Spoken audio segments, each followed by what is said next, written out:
So I guess the CIA is trying to recruit through the use of racism now? Is this a thing? Hello and welcome to The Ordeal. If you're new to my channel, I challenge all things woke. I appreciate you stopping by. Please like, comment, share. Click that subscribe button and keep coming back. Apparently this video came out over a month ago, but I just heard about it like a week ago. So I apologize for being late to the party, but I think I'm going to have some interesting things to say about it. The CIA put out this weird video featuring this Hispanic woman who thinks it's amazing that she is now allowed to be a member of the CIA or something. Let's see what she has to say here. When I was 17, I quoted Zora Neale Hurston's How It Feels to Be Colored Me in my college application essay. The line that spoke to me stated simply, I am not tragically colored.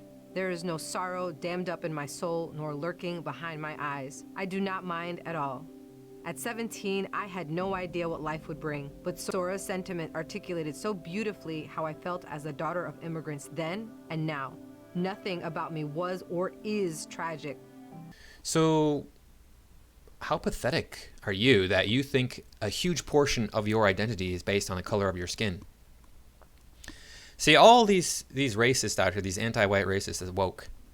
They want to sit back and say, well, you know, you white people, you're using that color against us.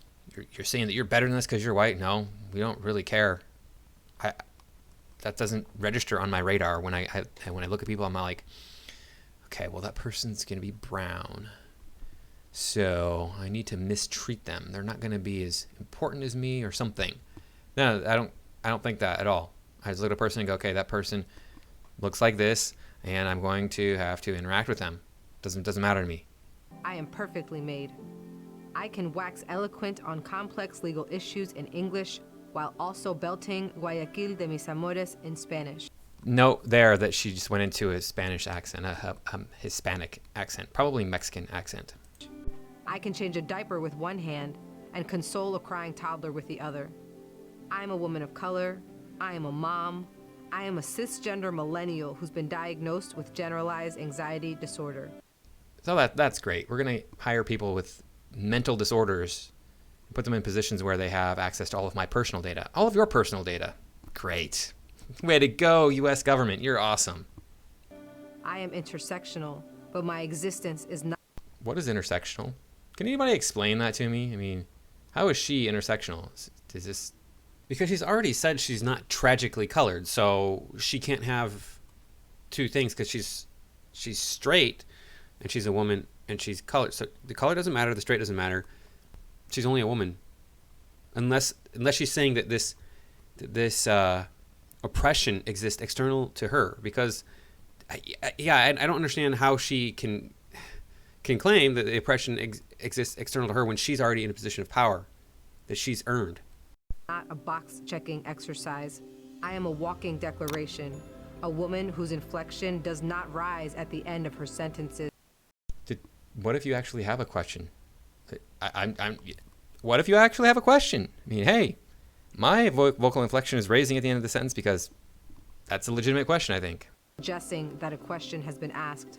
I did not sneak into CIA.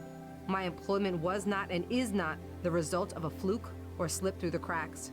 I earned my way in, and I earned my way up the ranks of this organization. So you did what everybody else has to do? So are you trying? Maybe she's saying this. Okay, I think she's saying this because she wants to impress upon us that she's not an affirmative action hire. I'm betting you are. I'm betting you are an affirmative action hire if you even actually do work at the CIA, because you're probably not qualified to do the job when you came in.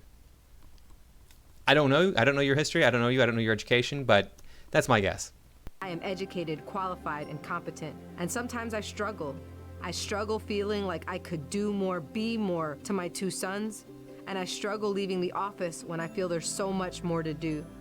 Yeah, that should not be a struggle that you have at all. Leaving the office, you shouldn't even be going to the office. You have two sons. Why aren't you taking care of your kids? Why are you so uppity about how important you are as a member of the CIA instead of being like, look, I'm a great mom. I am the best mom. I'm there for my kids when they need me. Instead of going, oh, look, I'm amazing CIA agent girl. Look at me. I used to struggle with imposter syndrome, but at 36, I refuse to internalize misguided patriarchal ideas of what a woman can or should be. Really? So When we look at the police force and the military, and we see the physical examinations for women, or the fire department, we see the physical examinations for the women have much lower requirements than they do for the men. That's a patriarchal idea of what a woman should be. My notion that you should be at home taking care of your children, somebody has to take care of them. Who took care of your children? Who raised your children? Somebody has to. I'm not saying that it has to be you, but somebody has to. All I'm saying is you're the better option. Out of all the people in the world, typically the mother is the best option. Not all mothers are fit to be mothers. Mine certainly wasn't.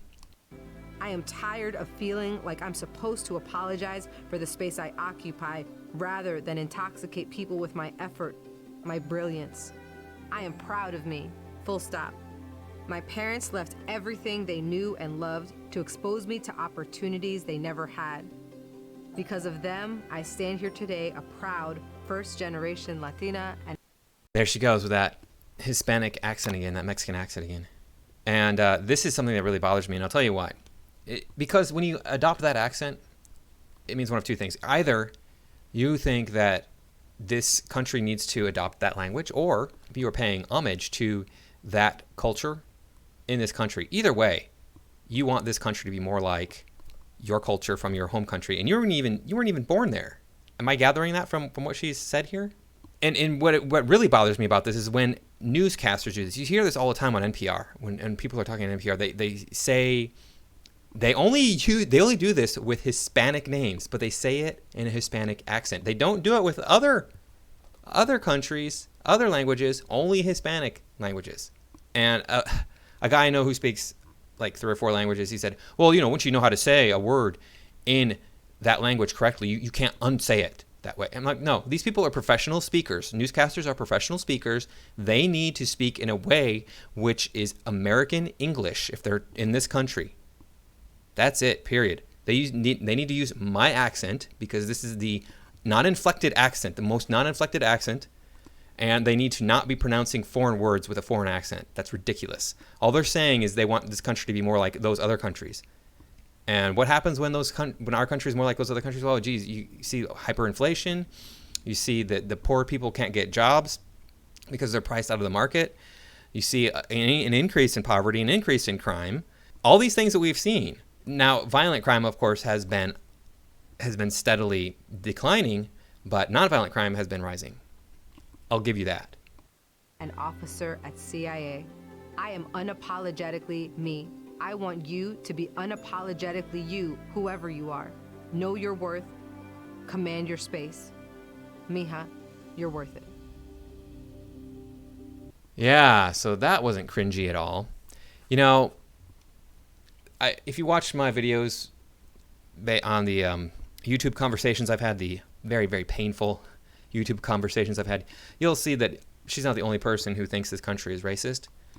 This whole thing was about how this country is very racist and sexist, and the only way that she got to where she was is through merit. But if this country is so racist and sexist, then the message should be you only got to where you are through affirmative action, right? But she wants to say, oh no, I worked hard and I got here, but you can't have it both ways. You can't have it that you got there because you are hardworking and intelligent and well-educated, and also you got there because you are this race. You can't have it that way, both those ways. And that's what the implication here is with this message. So the CIA needs to pull their heads out of their anal cavities, look around a little bit maybe, see the world for what it really is. The United States is a very non-racist country. There are individual racist people in this country, yes. But the systems we have here, you can be black and you can be homeless, or you can be president. You can be Hispanic and you can be homeless, or you can be president, and you can be everything in between.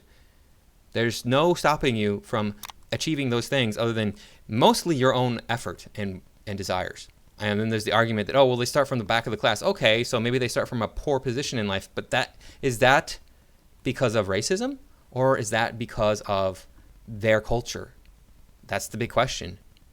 And we don't really have any kind of racist institutions in the country anymore. There's nothing holding people back, and people want to, redlining. Redlining wasn't that long ago, and it's still kind of going on. Well, Thomas Sowell, who is black, says, no, that's not true.